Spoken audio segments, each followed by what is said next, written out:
الحمد للہ رب العالمین والصلاة والسلام علی رسولہ الکریم وعلی آلہ واصحابہ اجمعین اما بعد فاعوذ باللہ من الشیطان الرجیم بسم اللہ الرحمن الرحیم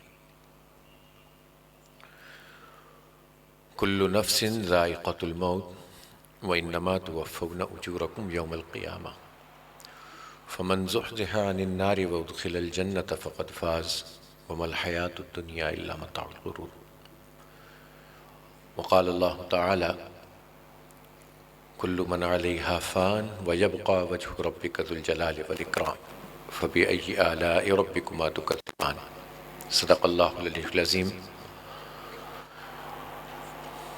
انتہائی قابل احترام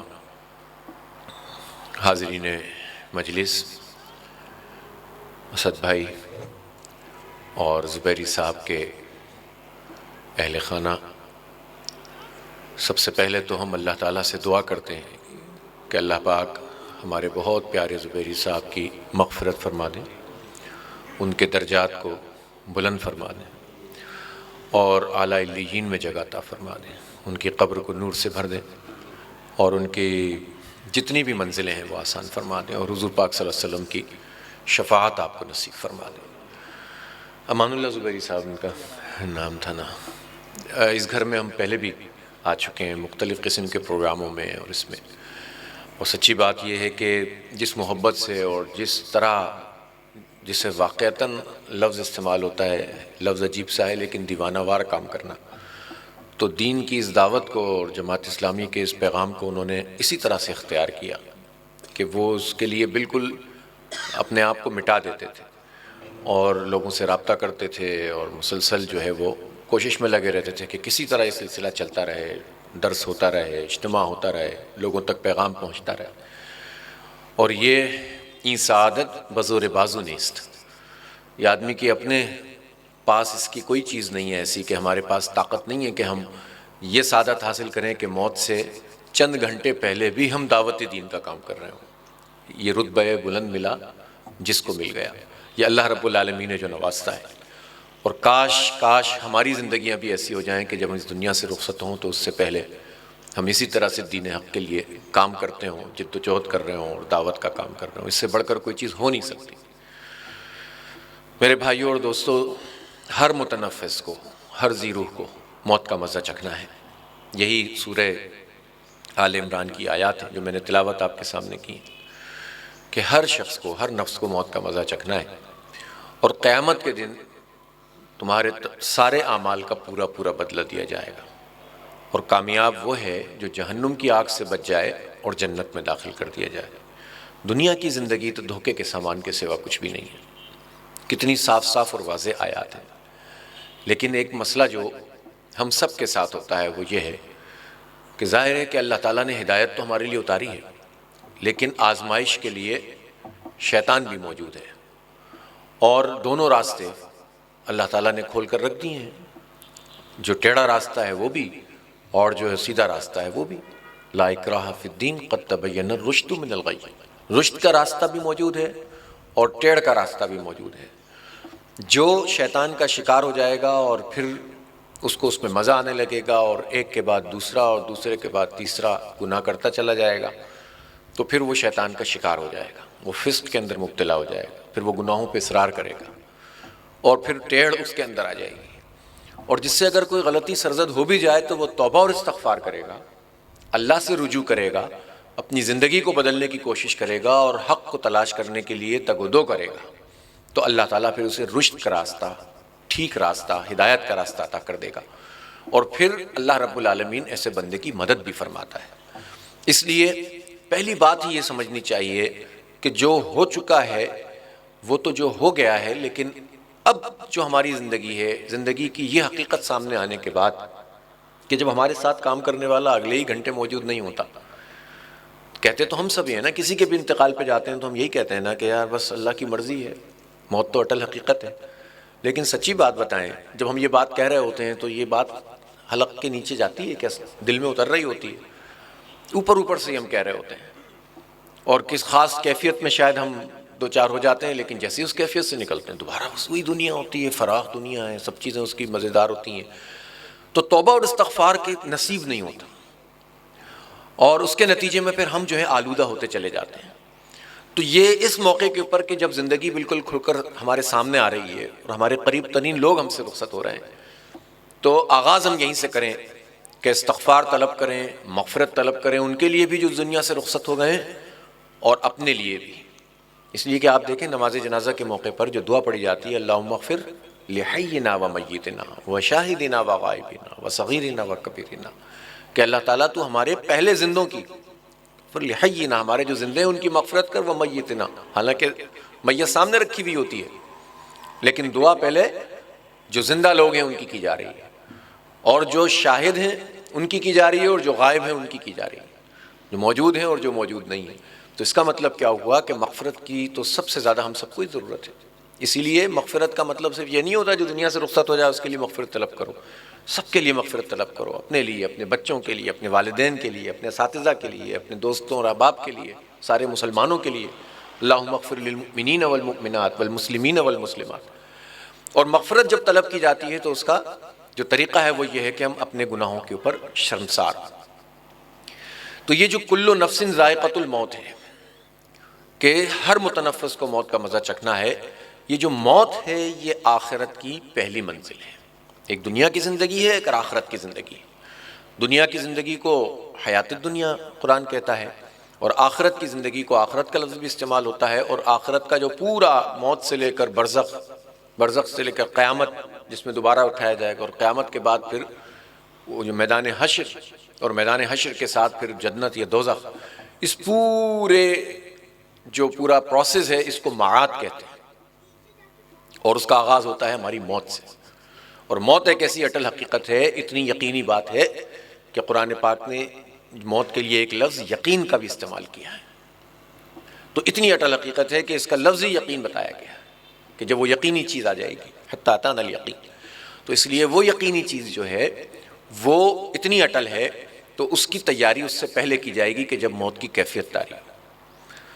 توبہ اور استغفار کی مہلت اس وقت تک ہے جب تک حالت نزع نہ طاری، اور حالت نزع کا مطلب جب ملک الموت سامنے آ جائیں گے تو اس وقت پھر گنجائش نہیں ہوگی۔ اور یہ عام مثالیں ہم سب ایک دوسرے کو دیتے ہیں کہ جب کوئی امتحان گاہ ہوتی ہے اور اس میں پیپر دے رہے ہوتے ہیں، تو جب 3 گھنٹے مکمل ہو جاتے ہیں تو اس کے بعد ٹیچر آتے ہیں اور کہتے ہیں کہ بس اب وقت مکمل ہو گیا، تو اس وقت ریکویسٹ کرتا ہے بندہ، جب کسی کو اگر پیپر آتا ہو تو وہ ریکویسٹ کرتا ہے کہ مجھے موقع دیا جائے، تو وہ کہتے ہیں یار اب موقع نہیں ہے۔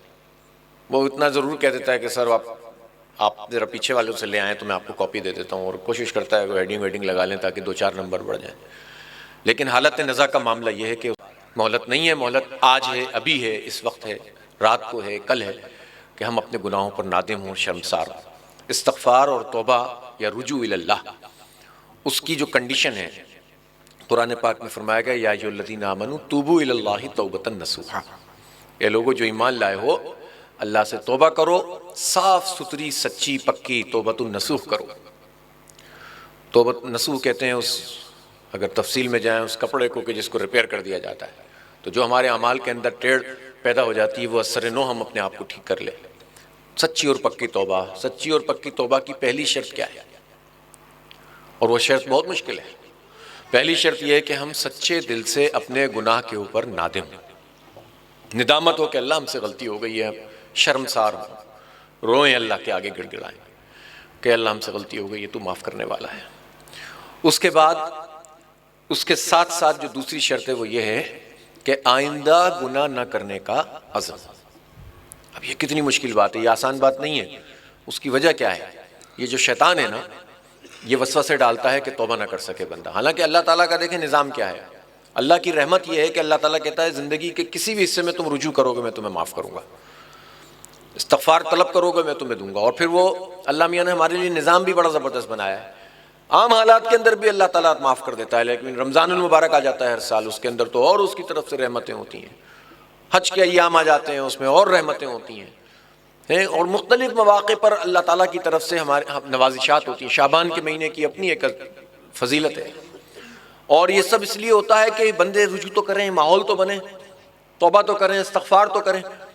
لیکن ہوتا کیا ہے؟ ہوتا یہ ہے کہ کئی پہلوؤں کی وجہ سے استغفار کی توفیق نصیب نہیں ہوتی، سچی توبہ کی توفیق نصیب نہیں ہوتی، اور اس میں امام غزالی رحمۃ اللہ علیہ نے وہ چیزیں بتائی ہیں، جن میں سے ایک بات یہ ہے کہ ایک تو سستی طاری ہو جاتی ہے، کل توبہ کر لوں گا، پرسوں توبہ کر لوں گا، یہ عام ہتھیار ہے شیطان کا۔ کوئی بھی نیک کام کرنے بیٹھیں گے، کوئی بھی صحیح قرآن پڑھنے بیٹھ جائیں، آپ کو اتنے کام یاد آ جائیں گے کہ آپ کہیں گے اچھا ابھی رکتا ہوں، کیونکہ اب تو ہاتھ میں ہی قرآن ہے، یہ بھی تو ہو گیا ہے نا، موبائل میں ہی۔ یہ سب پہ گزرتی ہے کیفیت کہ یار اچھا ابھی رکتا ہوں، میں پھر دوسرا کام کر لوں، اور اس کے بعد کیا ہوتا ہے کہ وہ توفیق نہیں ہوتی اور آگے بڑھ جاتا ہے معاملہ۔ تو توبہ کے لیے ایک وسوسہ یہ ہوتا ہے، سستی ہوتی ہے، کاہلی ہوتی ہے کہ میں پھر توبہ کر لوں گا۔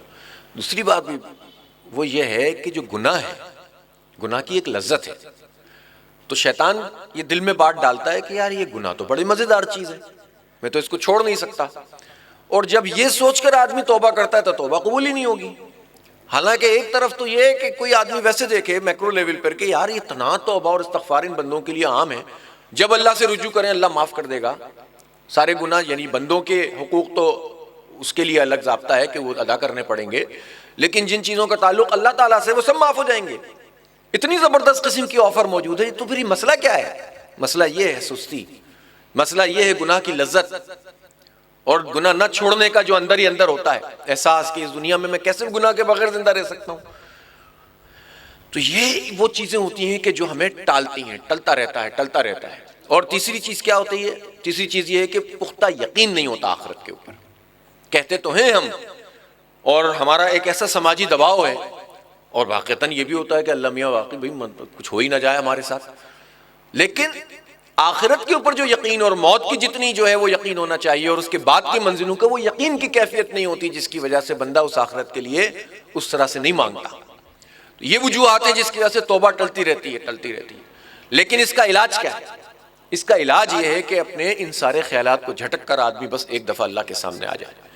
اور زندگی میں ایسے بہت لمحات آتے ہیں، آپ دیکھیں ہم سبھی انسان ہیں نا، ایک جیسے ہی سٹیٹس کے لوگ ہیں، سب دنیا کو برتتے ہیں، سب کھاتے پیتے ہیں، سب گپ شپ کرتے ہیں، اور اللہ جانتا ہے اور بندہ جانتا ہے کہ اس کے کیا معمولات ہیں، لوگوں سے جو بھی معاملات ہوتے ہوں، لیکن بعض چیزیں تو ایسی ہیں نا کوئی بھی نہیں پکڑ سکتا، تو اللہ جانتا ہے۔ تو ہم سب ایک جیسے ہی لوگ ہوتے ہیں نا، لیکن زندگی میں ایسے لمحات آتے ہیں جس میں انسان کے اندر ایک ٹرانسفارمیشن ہوتی ہے، وہ ایک لمحہ ہوتا ہے، وہ چند لمحات ہوتے ہیں، وہ چند دن ہوتے ہیں جس میں بندہ بدل جاتا ہے۔ تو اللہ سے ہمیں اس دن کی تمنا کرنی چاہیے اور اس کو تلاش کرنے کی جستجو کرنی چاہیے، اور واقعتاً ایسی چیز ہوتی ہے کہ پھر اس کے بعد بندہ بہت عرصے کے لیے سنبھل جاتا ہے۔ ہم تو فار ایور سوچیں کہ اللہ تعالیٰ ہم گناہوں سے بچ جائیں، آلودگیوں سے بچ جائیں، گندگی سے بچ جائیں، کیسے بچیں گے؟ ہر چیز تو منہ پھاڑے کھڑی ہوئی ہے، لیکن یقین کریں کہ جب ان کیفیات سے آپ سرشار ہوتے ہوں گے تو اس میں پھر آپ کو خود بخود ایک حلاوت ایمانی محسوس ہوتی ہوگی، جس میں جب آپ اپنی نظروں کو گندگی سے ہٹا لیتے ہیں، جب آپ قدرت رکھنے کے باوجود غلط کام نہ کرتے ہوں، اور جب آپ دین کی طرف راغب ہوتے ہوں، تو اس کے نتیجے میں خود بخود دل کے اندر ایک ایسی کیفیت پیدا ہوتی ہے جس کا کوئی بدل، اس لذت کا کوئی بدل نہیں ہے کسی بھی لذت، گناہ کی لذت کے اندر۔ لیکن وہ مشکل کام ہے، اور مشکل کام ہو جاتا ہے جب بندہ اپنے اندر ایک عزم کر لے اور حوصلہ کر لے کہ بس اللہ اب میں تیری طرف آ گیا ہوں۔ تو وہ توبہ اور استغفار پھر اللہ تعالیٰ کو اتنی پسند ہوتی ہے کہ وہ بندے کے سارے گناہ معاف کر دیتا ہے، بلکہ سیئات یعنی برائیاں جو ہیں ان کو بدل دیتا ہے حسنات سے۔ صرف سیئات کو معاف نہیں کرتا بلکہ گناہوں کو نیکیوں سے بدل دیتا ہے اللہ تعالیٰ، لیکن اس کے لیے وہ سچی اور پکی توبہ اور استغفار چاہیے، رجوع چاہیے۔ تو ہم یہ عزم کریں کہ اللہ تعالیٰ ہم تو اس سے پکی اور سچی توبہ کریں گے، استغفار طلب کریں گے، اور کوشش کریں گے، پوری کوشش کریں گے کہ ہم گندگیوں کی طرف نہ جائیں اور تیرے دین کے راستے کے اوپر چلنا شروع کریں۔ تو اللہ تعالیٰ انشاءاللہ ہاتھ پکڑنے والا ہے۔ وہ گناہ بھی جن کا تعلق ہماری ذات سے ہے، اور وہ گناہ بھی جس کا تعلق ہماری معاش سے ہے، جس کا تعلق ہماری زبان سے ہے، جس کا تعلق ہمارے جو ہے وہ رویوں سے ہے، اخلاق سے ہے، تو جس کا تعلق ہمارے لین دین سے ہے، ان سب چیزوں کے حوالے سے پکی اور سچی توبہ کر لی جائے تو اللہ معاف کرنے والا ہے۔ تو کل نفس ذائقۃ الموت، ہر ایک کو مرنا ہے۔ موت جو ہے، موت کے بارے میں اقبال نے کہا، موت کو سمجھے ہیں غافل، اختتام زندگی ہے یہ شام زندگی، صبح دوام زندگی۔ کیا مطلب ہے؟ اس کا مطلب یہ ہے کہ غافل جو لوگ ہوتے ہیں جن کو دنیا اور آخرت کی حقیقت نہیں پتہ ہوتی، وہ سمجھتے ہیں کہ جو زندگی ہے اس کی جو شام ہے نا وہ موت ہے، زندگی ختم ہو گئی ہے، جبکہ یہ کیا ہے؟ یہ ایک نئی زندگی کا آغاز ہے، ایک نئی صبح کا آغاز ہے جس کو دوام حاصل ہے یہ شام زندگی، صبح دوام زندگی۔ تو اصل میں تو ایک نئی زندگی کے اندر انٹر ہوتے ہیں آپ، ایک زندگی سے دوسری زندگی میں۔ اور اس زندگی اور اس زندگی کا فرق کیا ہے؟ رسول اکرم صلی اللہ علیہ وسلم نے بتایا، دریا میں انگلی ڈبو اور نکالو تو جو قطرہ ہے وہ یہ زندگی ہے جس کی شام ہو جاتی ہے موت پر، اور جو دریا ہے وہ زندگی ہے کہ جس کو صبح دوام زندگی کہتے ہیں۔ تو اس زندگی کی فکر کرنے والا اسی وقت کرے گا جب اس کو یقین ہوگا، اور وہ یقین کی کیفیت کس طرح پیدا ہوتی ہے؟ رجوع اللہ سے ہوتی ہے، قرآن پڑھنے سے ہوتی ہے، نمازوں میں دل لگانے سے ہوتی ہے، چھپ چھپ کر اللہ تعالیٰ کو یاد کرنے سے ہوتی ہے، اور کھلے اور چھپے اللہ تعالیٰ کے کام میں لگنے سے ہوتی ہے۔ اس کے نتیجے میں اللہ تعالیٰ وہ توفیق دیتا ہے کہ جس میں یقین کی کیفیات سے انسان سرشار ہو جاتا ہے، پھر وہ اس کے لیے تگ و دو زیادہ کرے گا کہ جہاں اس کو زیادہ رہنا ہے، جتنا بڑا دریا وہ موجود ہے، اور اس کے لیے اتنی ہی کرے گا جتنا قطرہ اس کے پاس ابھی اویلیبل ہے۔ تو یقین کی کیفیت سے ہمکنار ہونا، یہ بھی اللہ تعالیٰ سے رجوع کرنا اور توبہ کرنا اور اس کی طرف پلٹنا ہے۔ معاملہ ہے بہت نازک، اس لیے کہ قدم قدم کے اوپر جو ہے وہ رکاوٹیں موجود ہیں۔ اور شیطان کیا کرتا ہے؟ شیطان کیا کرتا ہے؟ شیطان یہ کرتا ہے کہ جو خراب لوگ ہوتے ہیں نا، تو ان کے لیے تو ویسے ہی وہ خرابی کے ساتھ سامنے آتا ہے، اور جو اچھے لوگ ہوتے ہیں ان کو بھی خراب کرنے کی کوشش کرتا ہے، خرابیاں سامنے لاتا ہے۔ جب دیکھتا ہے کہ وہ جو اچھے لوگ ہیں خرابی سے نہیں مان رہے اور نیکی کی طرف راغب ہیں، تو شیطان نیک بن کر سامنے آتا ہے، شیطان وبال بن جاتا ہے، شیطان اعمال کو ضائع کرنے کی کوشش کرتا ہے۔ اور یہ اتنا خطرناک کام ہے، اتنا خطرناک کام ہے کہ آپ سوچ نہیں سکتے۔ اللہ تعالیٰ دیکھیں، یہ جو سب سے زیادہ تو وہ آزمائش میں ہوتا ہے جو درس دے رہا ہوتا ہے یا درس کی طرف بلا رہا ہوتا ہے، اس لیے کہ جب وہ حدیث سامنے آتی ہے، رسول اکرم صلی اللہ علیہ وسلم نے فرمایا کہ ایک وقت وہ آئے گا قیامت کے دن، کچھ لوگ لائے جائیں گے، تو ان میں سے ایک قاری قرآن ہوگا، قرآن پڑھنے والا، قرآن کی تعلیم دینے والا ہے، اور ایک ہوگا انفاق فی سبیل اللہ، اللہ کے راستے میں خرچ کرنے والا، اور تیسرا ہوگا شہید۔ اب ان سے زیادہ کیا ہوگا؟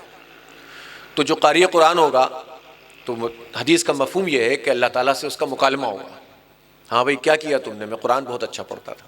کس لیے پڑھتے تھے؟ اس لیے پڑھتا تھا کہ میں آپ کے دین کے لیے، آپ کا کلام تھا، اس کی تعلیم دیتا تھا، اس کو پڑھتا تھا۔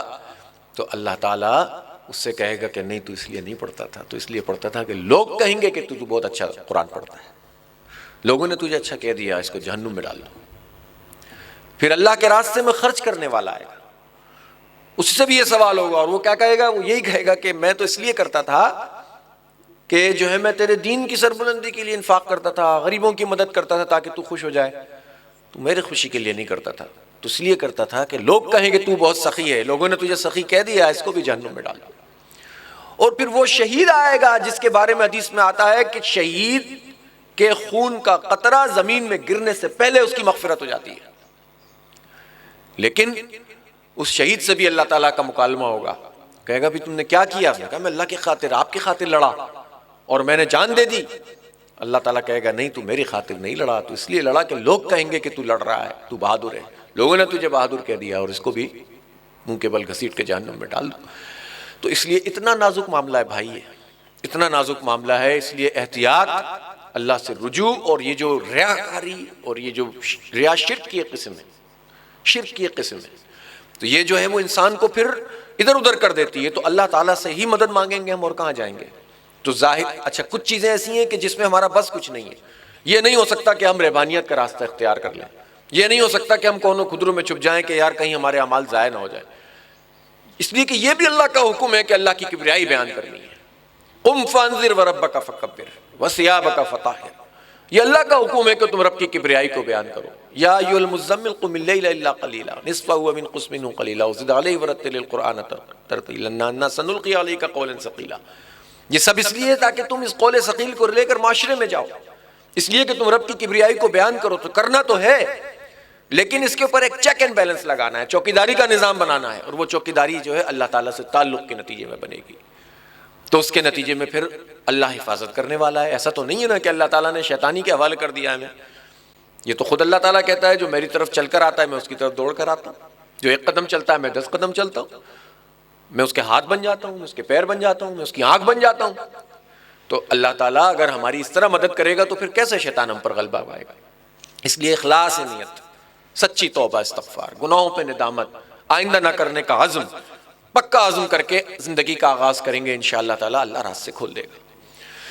دیکھیں یہ جو آخرت کا معاملہ ہے یہ عقلی اعتبار سے بھی بہت امپورٹنٹ ہے، کہ یہ آدمی کے اندر ذہن میں آتی ہے بات کہ یار دنیا میں تو یہ چیزیں ہوتی ہیں، دنیا کے پیمانوں کے مطابق چلتا ہے، لیکن اب آخرت کا کون وہ کرے؟ اور بعض اوقات یہ ہوتا ہے کہ ہمارے ذہن میں یہ تصور آ جاتا ہے کہ دنیا میں ہر اچھے عمل کا بدلہ مل جاتا ہے اور ہر برے عمل کا بدلہ مل جاتا ہے۔ ایسا ہو بھی جاتا ہے، مکافات عمل ہوتی ہے دنیا، لیکن ضروری نہیں ہے۔ دین کا کام اس لیے کریں، نیکی کا کام اس لیے کریں کہ ہمیں آخرت میں اجر ملے گا۔ دنیا میں جو ملے گا وہ سمجھ لیں بونس ہے، وہ اللہ کا ایک خاص انعام ہے کہ وہ بندہ کو اللہ تعالیٰ دنیا میں بھی نواز دے تو اس کو اس نعمت کا شکر ادا کرنا چاہیے، اس شکر سے اور ملتا ہے۔ تو جو اللہ سے جتنا مانگ لے دنیا کے اندر اس میں بھی ممانعت نہیں ہے، جوتے کا تسمہ بھی ٹوٹے تو اللہ سے مانگو، اس میں بھی کوئی حرج نہیں ہے، لیکن نیک کام اس لیے کرو اور اچھا کام اس لیے کرو کہ اللہ تعالیٰ ہمیں اس وقت دے گا جب ہمیں سب سے زیادہ اس بات کی ضرورت ہوگی۔ یہ جو دعا ہے نا، دعا کے بارے میں کیا آتا ہے کہ ایک دعا تو وہ ہوتی ہے جو قبول ہو جاتی ہے، دنیا میں آپ کا کام ہو جاتا ہے، اور ایک دعا کیا ہوتی ہے کہ جو محفوظ ہو جاتی ہے، اور جب ہمارے اعمال کم پڑ رہے ہوں گے تو دعائیں جو ہیں وہ اللہ تعالیٰ کی طرف سے ہمارے لیے نیکیوں کی صورت میں آئیں گی، اور بندہ پتہ ہے وہاں کیا کہے گا؟ کاش اللہ تعالیٰ ہماری دنیا میں کوئی دعا قبول ہی نہ ہوئی ہوتی، ساری یہاں پر آ جاتی۔ تو آخرت ایک ایسی حقیقت ہے۔ دنیا میں کیا ہوتا ہے؟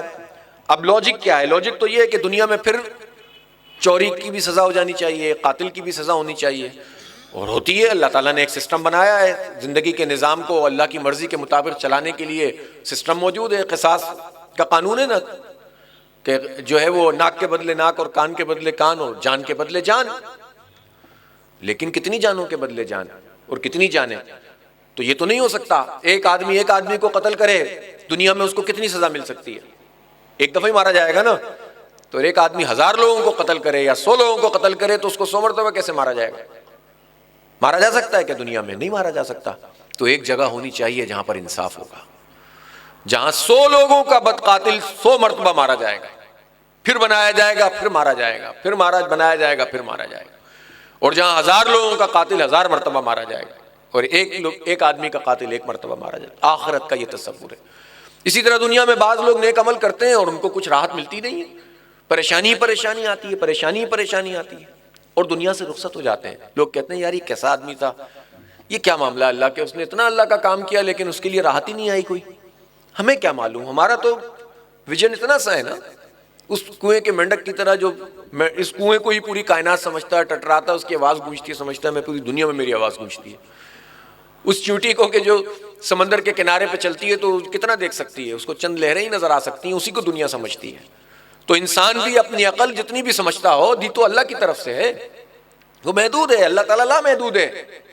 تو ہم اپنے حساب سے چیزوں کو دیکھتے ہیں، لیکن اللہ رب العالمین کے ہاں وہ یوم جزا موجود ہے کہ جہاں پر نیکی کا پورا بدلہ دیا جائے گا۔ وَإِنَّمَا تُوَفَّوْنَ أُجُورَكُمْ يَوْمَ الْقِيَامَةِ، تو اس دن پورا بدلہ دیا جائے گا۔ تو اس لیے نیت کو خالص کرنا اور آخرت کے لیے کام کرنا اور اللہ کی رضا کے لیے کام کرنا، اور اگر کوئی آلودگی آتی ہے تو اس پہ توبہ اور استغفار کرنا، اللہ سے رجوع کرنا، یہی وہ چیز ہے بندے کو جو پھر اللہ سے جوڑتی ہے اور پھر اس کے خود بخود کام بھی بننے لگ جاتے ہیں۔ یہ ہوتا ہے کہ اللہ تعالیٰ اس میں، اور اگر نہیں بھی بنتے نا تو اس میں ایک چیز بڑی زبردست آ جاتی ہے، اگر نیک راستے پر چلنے اور عزیمت کا راستہ اختیار کرنا میں مشکلات آتی بھی ہیں، پریشانیاں آتی بھی ہیں۔ آپ دیکھتے ہیں مصر کے اخوان المسلمون کے اوپر کیا حال ہے، 24 سال قید ہو جاتے ہیں۔ کہنا تو بہت ہے، یہاں 24 دن 24 گھنٹے کوئی قید ہو جائے تو ہمارے ہاں لوگ جو ہے چیخنا شروع کر دیتے ہیں۔ اپنے ایمان کو دیکھنے کے لیے آزمائش کو بھی دیکھنا چاہیے کہ کتنا برداشت کرنے کی ہماری صلاحیت ہے۔ اللہ تعالیٰ ہمیں توفیق دے کہ ہم اس کے ہو جائیں تو پھر، لیکن وہ جو 24 سال قید رہتے ہیں یا 4 سال قید رہتے ہیں اور نہیں چیختے اور مسکراتے چہروں کے ساتھ اپنے پیاروں سے ملتے ہیں، وہ کیا چیز ہے؟ دیکھیں مشکل میں تو وہ بھی ہوتے ہیں، تکلیف تو ان کے جسم کو ہوتی ہے، بچے تو سب کو پیارے ہوتے ہیں، لیکن اللہ تعالیٰ ان کو سکینت سے نواز دیتا ہے۔ تو جب سکینت دل میں آ جاتی ہے تو ہر چیز ان کے لیے آسان ہو جاتی ہے، اور یہ وہ چیز ہے جو صرف اللہ کے سے تعلق پیدا کرنے اور اللہ کی خاطر قربانی دینے سے ہوتی ہے، اور کسی چیز سے نہیں آ سکتی، پھر آدمی سختی بھی جھیل لیتا ہے اور اس کو تکلیف نہیں ہوتی ہے تو اس کو برداشت کرنے کی صلاحیت اللہ تعالیٰ پیدا کر دیتا ہے۔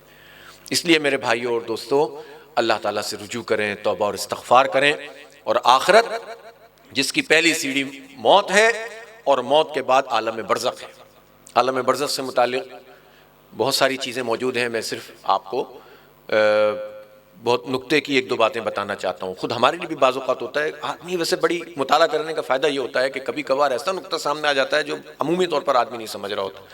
ابھی اسی طرح کے ایک درس کے لیے میں نے وہ منظور نعمانی صاحب کی کتاب کو معارف الحدیث وہ پڑھی، تو انہوں نے یہ جو قبر کی اور آخرت کی احادیث سے پہلے ایک ڈباچہ سا لکھا ہوا تھا اس میں انہوں نے بڑی زبردست بات لکھی۔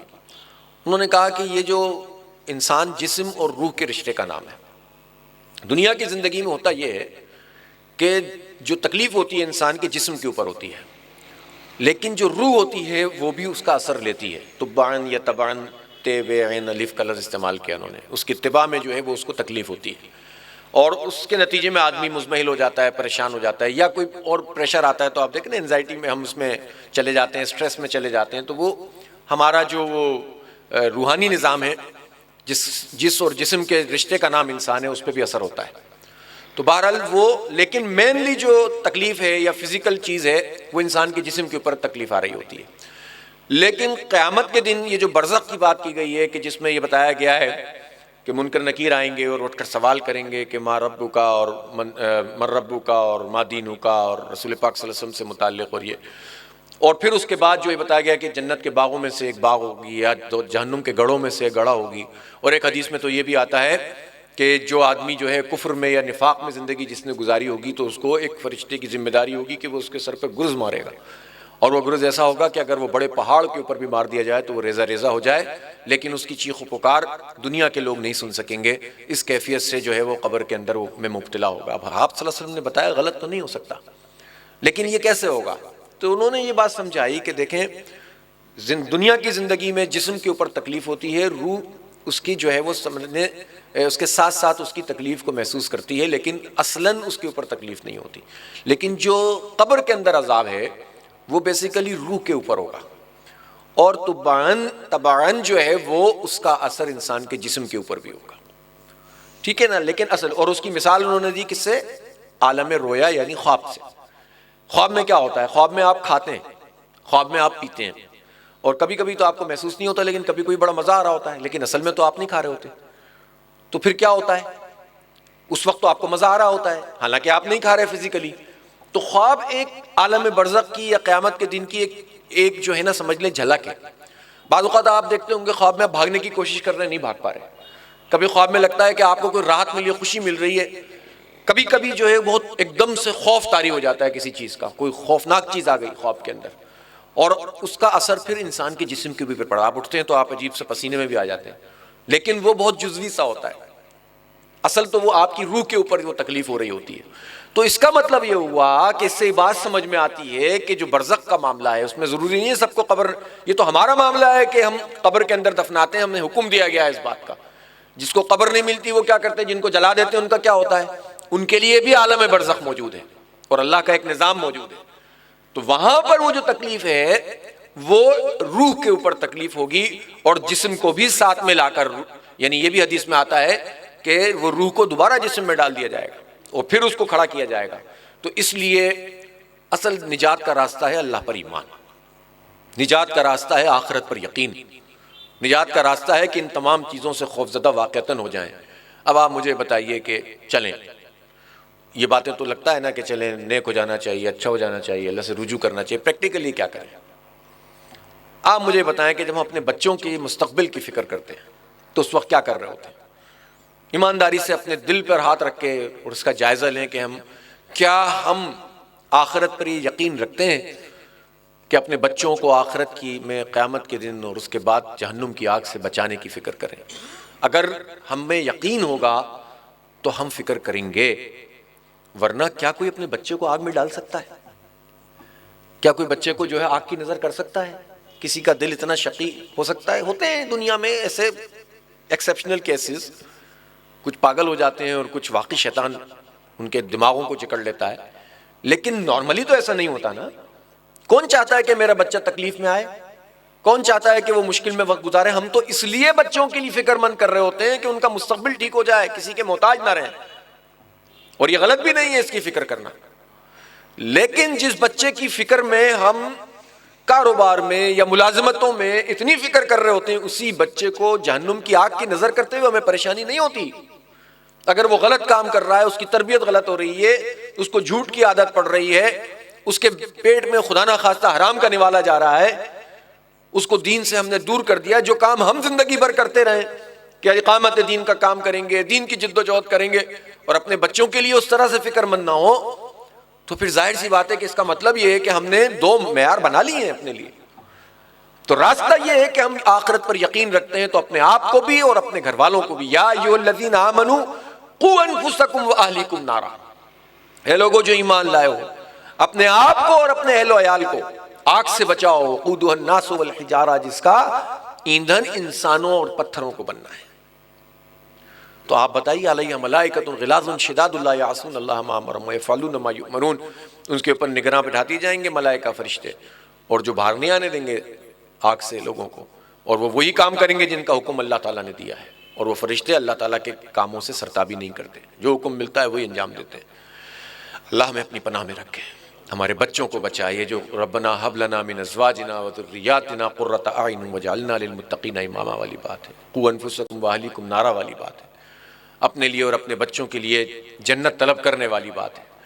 وہ اسی لیے ہے کہ ہم سب واقعتاً آخرت پر یقین رکھیں اور دنیا میں وہ کام کریں جو اللہ تعالیٰ نے ہماری ڈیوٹی لگائی ہے. آخرت پر یقین رکھنے کا مطلب یہ نہیں ہے رہبانیت نہیں. رہبانیت کا مطلب ہوتا ہے کونا میں بیٹھ جاؤ. آخرت پر یقین رکھنے کا مطلب یہ ہے کہ دنیا دار العمل ہے، امتحان گاہ ہے، اس میں رہنا ہے، بس آنا ہے، اس کو بسر کرنا ہے، لیکن اللہ کی مرضی کے مطابق کرنا ہے. اللہ نے جو ہدایت دی ہے اس کے مطابق کرنا ہے. غلطیاں ہونے لگے توبہ کرنی ہے. شیطان اپنے راستے پہ ڈالنے لگے ریزسٹ کرنا ہے. ریزسٹ کریں گے تو نجات ملے گی اور پھر ہمیں اچھا راستہ ملے گا. تو ہم اس موقع کے اوپر جب ہم امان اللہ زبیری صاحب کے انتقال کے موقع پر جمع، یہ دیکھیں رسول اکرم صلی اللہ علیہ وسلم کا طریقہ تھا کہ جب لوگ خوشی کے موقع پہ جمع ہوتے تھے، جیسے نکاح کا خطبہ ہوتا ہے، یا غم کے موقع پر جمع ہوتے تھے، تو آپ صلی اللہ علیہ وسلم نصیحت فرماتے تھے. تو آج کا درس تو ویسے ہی زبیری صاحب نے رکھا تھا، لیکن آج آپ نے اس کو ان کے عنوان سے کر لیا تاکہ ہم کچھ ایسی باتیں کریں جس سے ہماری اصلاح ہو سکے. تو ایک تو درخواست یہ ہے کہ سب سے زیادہ تو ہم اپنے زبیری صاحب کے لیے دعا استغفار بھی کریں، ان کے درجات کی بلندی کی. میں آپ کے لیے، آپ میرے لیے دعا کریں. ہم سب ایک دوسرے کی اصلاح کی کوشش کریں. ہم سب مل کر جو ہے وہ دین کو اور دین کے ماحول، اس لیے کہ دین پر عمل کرنا دینی ماحول کے بغیر مشکل ہے، دین کے نظام کے بغیر مشکل ہے. اس لیے کہ آپ کے پاس جگہ جگہ شیطان جو ہے وہ ہاتھ پنجے منہ کھولے ہوئے کھڑا ہوتا ہے. اس پورے سسٹم کے اندر کرپشن ہے، لوٹ مار ہے، چوری ہے، ڈاکہ ہے، جھوٹ ہے، دھوکہ ہے. اس میں سب جو ہے وہ ایک دوسرے کے دوست بھی ہوتے ہیں اور دشمن بھی ہوتے ہیں. اس لیے کہ بس منفعت چاہیے ہوتی ہے، ہمیں فوری فائدہ چاہیے ہوتا ہے، اور اس میں پھر ہماری آنکھیں بند ہوتی چلی جاتی ہیں اور اپنے ضمیر کو مطمئن کرنے کے لیے اپنے آپ کو پاک صاف سمجھتے ہیں، باقی سب کو چور سمجھتے ہیں. ایسا ہوتا ہے کہ نہیں ہوتا؟ مجھے بتائیں. تو یہ شیطان ہے جو اس طرح سے ہمیں بنا دیتا ہے. تو میں آپ کے لیے، آپ میرے لیے دعا کریں، ہم سب خیر خواہ بنیں ایک دوسرے کے، اور دین کے کاموں کے لیے جو اللہ تعالیٰ کی طرف سے جو حکم ہے وہ یہ ہے کہ تم دین پر قائم ہو جاؤ. اللہ تعالیٰ کی طرف سے حکم یہ ہے کہ تم دین کی اقامت کا کام کرو، دین پر بھی قائم ہو جاؤ اور دین کو قائم بھی کرو. اگر نہیں ہے تو اس کی کوشش کرو. یہ پرائم ذمہ داری ہے. لوگ سمجھتے ہیں کہ یہ کام کسی مولوی کا ہے، کسی پارٹی کا ہے. یہ ہر مسلمان سے سوال کیا جائے گا کہ تمہارا دین کیا تھا، تم نے پھر کیا کیا، ذمہ داری کیا بنتی تھی تمہاری. فساد، فسق، سود سب ہمارے سروں پر مسلط ہے اور ہم بھی خوش ہیں کہ ہم تو بس صحیح کام کر رہے ہیں. ایسا نہیں چلے گا. اللہ تعالیٰ ہمیں توفیق دے اور ہم جو ہیں وہ اس راستے کا انتخاب کریں. اللہ ہماری مغفرت کرے، ہمارے بچوں کو ہمارے لیے جو ہے وہ صدقہ جاریہ بنائے. ہم اگر اپنے بچوں کی تربیت صحیح کریں گے، دین کا سپاہی بنائیں گے اور دنیا کی بھی ان کی فکر کرتے رہیں گے، لیکن اصل میں آخرت کی فکر کرنے والے ہوں گے، یہ بچے ہمارے لیے صدقہ جاریہ بنیں گے. ورنہ اللہ تعالیٰ کے یہاں تو ہمیں ان سب کے بارے میں جواب دینا پڑے گا. اللہ تعالیٰ ہمیں عمل کی توفیق دے. اللہ تعالیٰ ہم سب کی مغفرت فرمائے.